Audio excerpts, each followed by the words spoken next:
Jemaah sekalian, kita saat ini memang sedang diuji oleh Allah Subhanahu wa taala. Dan ujian ini tidak hanya pada bangsa dan negeri kita, tapi ujian ini sudah mendunia. Hampir semua negara di dunia ini, tidak ada satu negara pun di dunia ini yang tidak kemudian merasakan adanya pandemi COVID-19 ini. Jemaah sekalian, kita harus sadar, buat kita orang-orang beriman, adanya ujian ini bentuk cintanya Allah kepada kita. Orang-orang beriman, dengan adanya ujian ini merupakan bentuk kasih sayang Allah kepada kita. Kenapa demikian, jemaah sekalian? Ini bahasa Rasulullah sallallahu alaihi wasallam. Apa kata Nabi? Idza ahabba Allahu 'abdan ibtalah.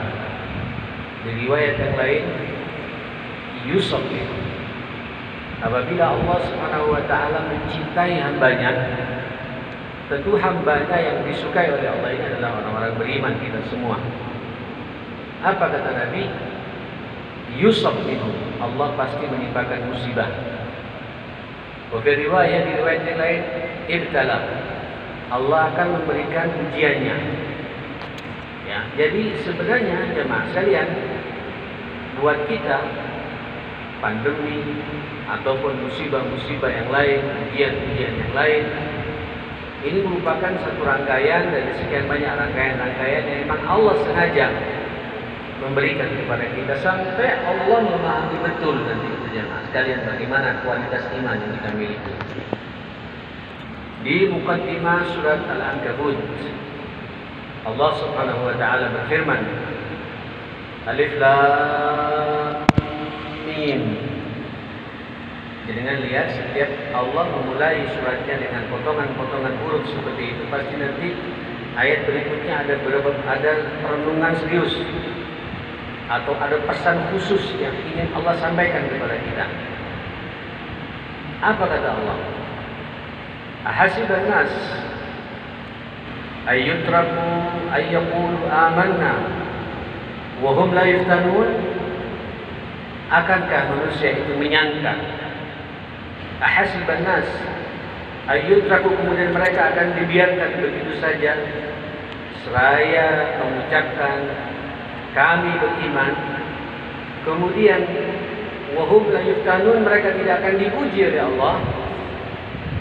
Ini ayat sudah cukup jelas. Karakter orang beriman itu pasti akan mendapatkan ujian. Dan diingatkan oleh Allah Subhanahu wa taala, "Wa laqad fatanna alladziina min qablihim." Sungguh Allah Subhanahu wa taala telah menguji umat sebelum mereka ini. Jadi umat sebelum kita yang beriman, jemaah sekalian, ya Allah, tidak usah umat sebelum kita, Pak. Coba kita lihat umat di masa Rasulullah. Rasulullah ini jemaah sekalian Habibullah, kekasih Allah, kecintaan Allah. Tapi begitu beliau berumur 40 tahun, ada beban keimanan yang harus ditanamkan kepada para sahabat. Dakwah tauhid ini, ibadatullah wahda, untuk menyembah Allah satu-satunya dalam hidup ini, dengan membawa syariat yang begitu mulia buat umat dan kemanusiaan ini. Saat itu jemaah sampai beliau meninggal dunia selama 23 tahun tidak berhamparkan karpet merah penuh dengan bunga seperti ini, ma'asyar muslimin. Tapi kehidupan Rasulullah SAW itu penuh dengan ujian, penuh dengan musibah, penuh dengan rintangan. Paceklik, kalau kita ini pacekliknya kan baru 1 tahun ya mas sekalian. Dampak dari pandemi ini merasakanlah ada impitan-impitan ekonomi dari beberapa sebagian kita kaum muslimin. Itu kalau di zaman Nabi memang sengaja dibaikot oleh orang-orang kufar Quraisy 3 tahun berturut-turut, masyaallah muslimin. Tidak boleh ada pasokan makanan masuk pada keluarga besar Rasulullah dan sahabat-sahabat pengikut Rasulullah. Itu Itu di Mekah jemaah sekalian. Bahkan ada beberapa sahabat yang terbunuh, disiksa. Bilal bin Rabah, kemudian Ammar bin Yasir, termasuk juga Yasir dan Sumayyah, ayah dan ibunya Ammar ini jemaah sekalian. Dan beberapa sahabat-sahabat luar biasa. Setelah itu suruh hijrah lagi, meninggalkan tempat kelahiran mereka. Kita mesti belum suruh hijrah jemaah sekalian. Alhamdulillah masih tenang, masih bisa ke masjid dalam kondisi pandemi dan bisa khusyuk. Mudah-mudahan Pak segera terangkat bahwa ini insyaallah ya. Jadi kita semakin sempurna, nanti kita Ramadan bisa tarawih lagi sempurna jemaah sekalian, tidak ada hambatan seperti ini insyaallah. Amin Allahumma amin. Nah, ikhwatal iman, Bapak Ibu yang dimuliakan Allah Subhanahu wa taala, itu Rasulullah Pak. Umat-umat sebelum kita itu juga begitu. Allah ingat kepada fatanna alladziina min qablihim. Umat-umat sebelum mereka diuji semuanya oleh Allah Subhanahu wa taala. Sebelum Nabi Pak, ada Nabi Allah Isa. Tidak ambil Ulul Azmi sajalah. Sebelum Isa ada Musa. Sebelum Musa ada Ibrahim. Sebelum Ibrahim ada Nuh. Ulul Azmi, lihat Pak bagaimana sejarah mereka jemaah sekalian. Ikhwatal iman, itu ujian. Jadi orang beriman itu pasti. Ya. Apa kata Allah? Wala ya'lamanna Allahu alladziina shadaqu. Sampai Allah memahami betul mana di antara mereka yang jujur dengan keimanannya ini.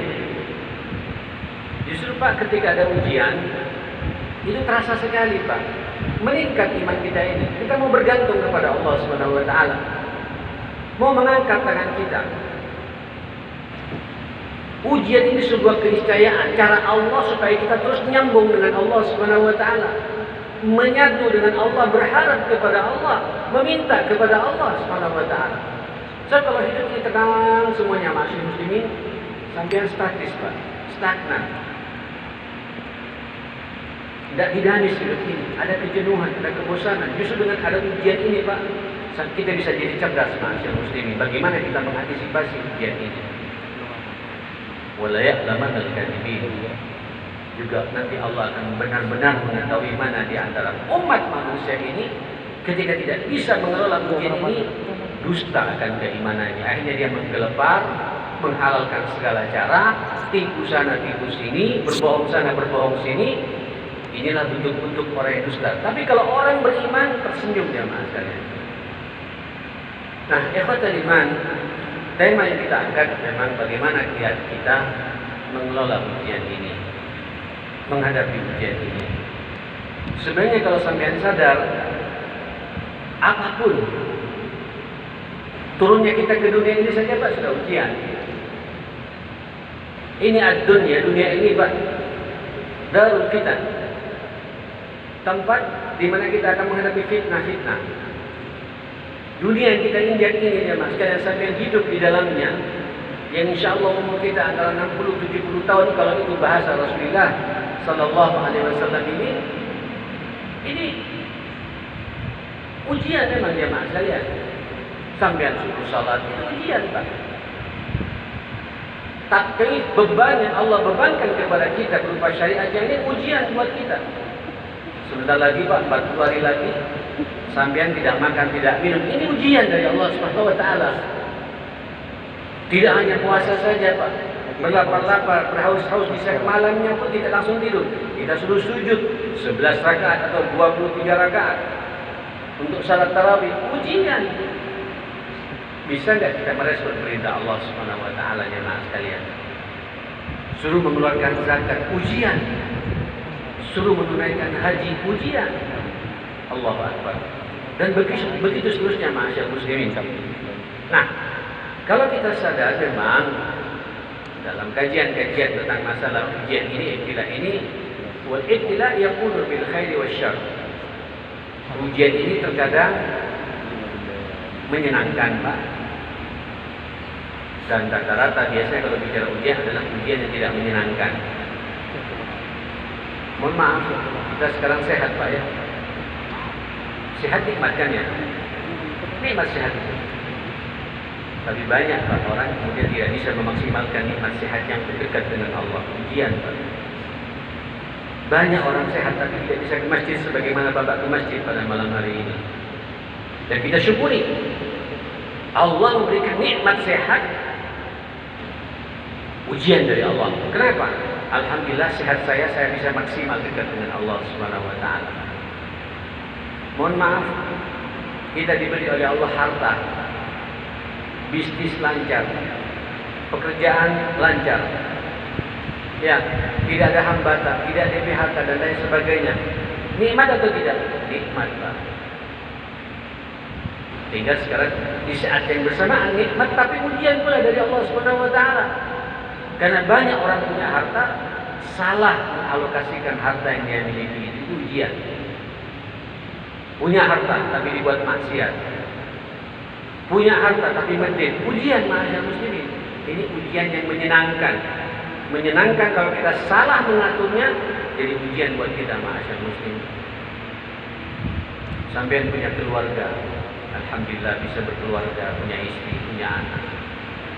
Di satu sisi kita tenang, Pak. Bahkan Allah sudah menjamin kan ya, kita sekunu ilaiha wa ja'ala bainakum mawaddatan wa rahmah. Dengan pernikahan itu ada sakinah, ada ketenangan, tenang batinnya, tenang pikirannya, tenang fisiknya. Kemudian ada cinta, ada kasih sayang, ada rahmah.